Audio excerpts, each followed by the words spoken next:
ام المومنین سیدہ عائشہ رضی اللہ تعالی عنہا فرماتی ہیں کہ حضور علیہ الصلوۃ والسلام یخصف نعلہ، اپنے جوتے کو پیوند خود لگا لیتے تھے، ویخیط ثوبہ، اور اپنے لباس میں کوئی پھٹن ہوتی تو اس کو خود سی لیتے تھے، اور اپنی ضرورت کے کام، اپنے کام خود کر لیتے تھے، ویحلب شاتہ، اپنی بکری کو خود دھو لیتے تھے اور اس کو خود باندھ دیتے تھے اور اس کے آگے چارہ بھی ڈال دیتے تھے، اور گھر کی خواتین کے ساتھ کام کاج میں بھی ان کی معاونت کروایا کرتے تھے۔ جو کام مردوں کے کرنے کے ہوتے ہیں تو حضور علیہ الصلوۃ والسلام مردانہ شان کے ساتھ وہ کام کرتے اور ازواج کے ساتھ جو ہے وہ ہاتھ بٹاتے۔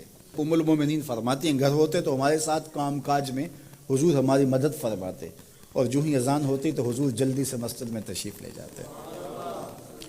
تو یہ میرے اور آپ کے آقا و مولا حضور ختم المرتبت صلی اللہ علیہ وآلہ وسلم کی زندگی، نجی زندگی دیکھیں، گھریلو زندگی دیکھیں، ازواج مطہرات کے ساتھ حضور کا سلوک دیکھیں، حضور کا رویہ دیکھیں۔ حضور کا جب وصال ہوا تو اس وقت حضور کے نکاح میں 9 ازواج تھی، 9 ازواج میں سے ایک کو بھی حضور پہ کوئی شکایت نہیں تھی۔ یہ بات کہہ دینا بڑا آسان ہے، لیکن عملاً بہت کم لوگوں کے ساتھ ایسا ہوتا ہے۔ لیکن حضور جب وصال کرتے ہیں تو 9 ازواج ہیں، ان میں سے ایک کو بھی حضور پر کوئی شکایت نہیں ہے۔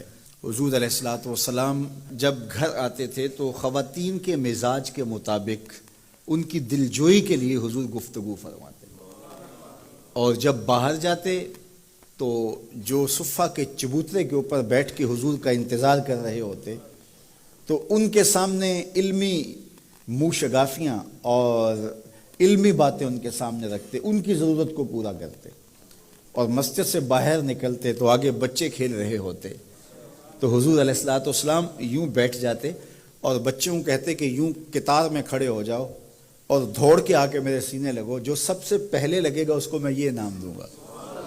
تو بچے دوڑ کے آ کے حضور سے لپٹتے، کوئی سینے سے لپٹ جاتا، کوئی کندھوں سے لپٹ جاتا، اور آقا کریم ان سے شفقت فرماتے۔ تو بچوں کے ساتھ حضور علیہ السلام کا رویہ یہ خوبصورت، بچوں کو سلام کرنے میں پہل کرتے۔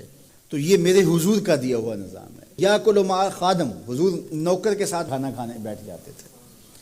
حضور علیہ الصلوۃ والسلام لوگوں کا جھوٹا بھی لے لیتے تھے، یہ حضور کا خوبصورت رویہ۔